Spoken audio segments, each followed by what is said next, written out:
Good morning, everybody. The segula of the day today is as follows.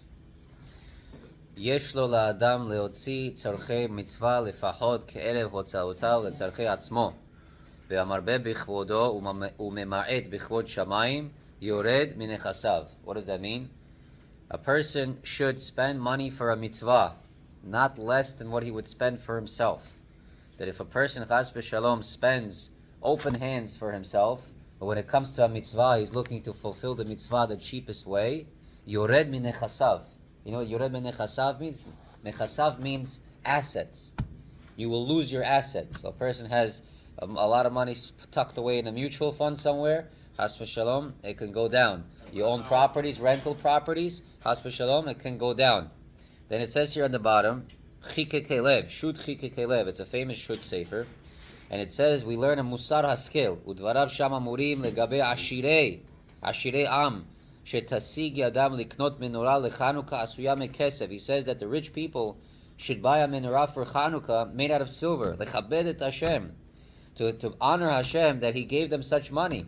When Hashem gives somebody parnasa, when He gives somebody wealth, and another person He didn't give parnasa, He didn't give wealth, for some reason He honored you. We don't know why. After 120, we're going to know the Shoresh Neshama, why Hashem gave you what. So Hashem gave you wealth. Go and take the wealth, and go buy yourself a silver menorah.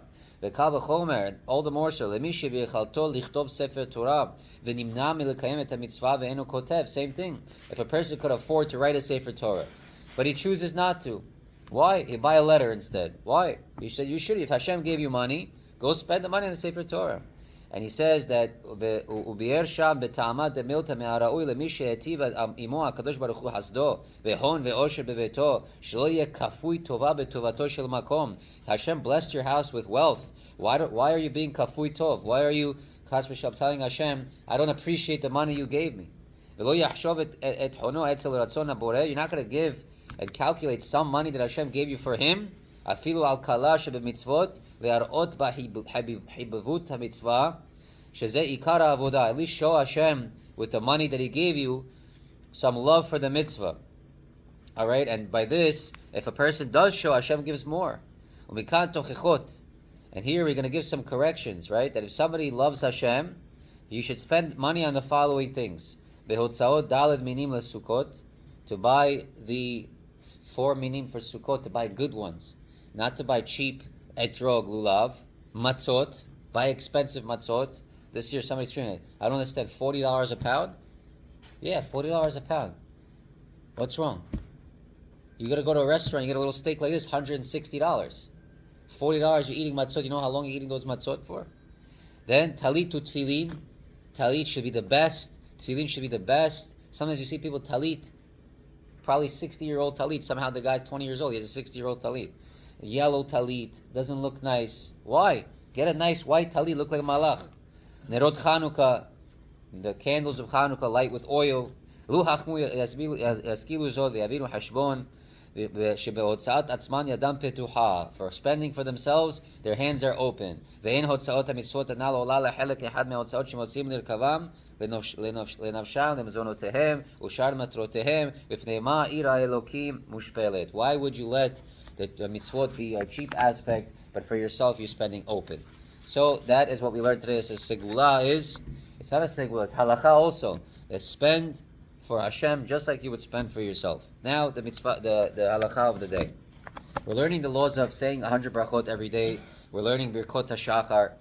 And he says here, yesh li zaher harbe b'shat amirat brachot. And when you say brachot, you have to be very careful, lechaven perush hatevot, to understand the meaning of the words of the bracha, v'shelo yechsar mehem shum teva o ot, not to miss one letter or one word when you say the bracha. Why? Ki anosh yanesh.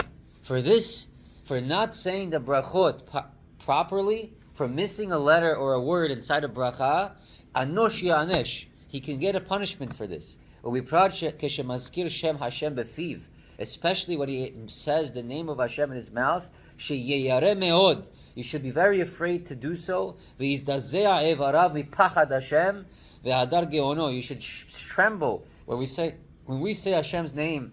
Me, you, everybody, we should tremble Asher ha'adam yilud isha, this person born of a woman, umazkir et Hashem agadol hagibor ve'anora. He says the name of the ineffable name of Hashem. Asher malachim kedoshim ve'noraim pohadim ve'roashim u'margishim azkiram oto. The angels in Shamayim, the holy angels, shake, tremble, and sweat when they say Hashem's name. And you have to be very careful to say Hashem's name. And look what he says here in the English Yalkut Yosef. He says here, unfortunately, this is what we learned with the kids last year. Many people whip through these blessings so quickly that almost no word is pronounced correctly. And if they would listen to a recording of themselves reciting Berachot, this is what they would hear. Buchta Donai Elenu Melech Haolam. Lo yodim Baruch Ata Amonai Elokeinu. They have no proper kavod for the bracha. These people are guilty of eating and drinking without reciting any brachot, since they did not pronounce Hashem's name correctly. And the Shulchan Aruch ruled that any blessing without reciting Hashem's name is not a blessing at all. So take a big musar from this.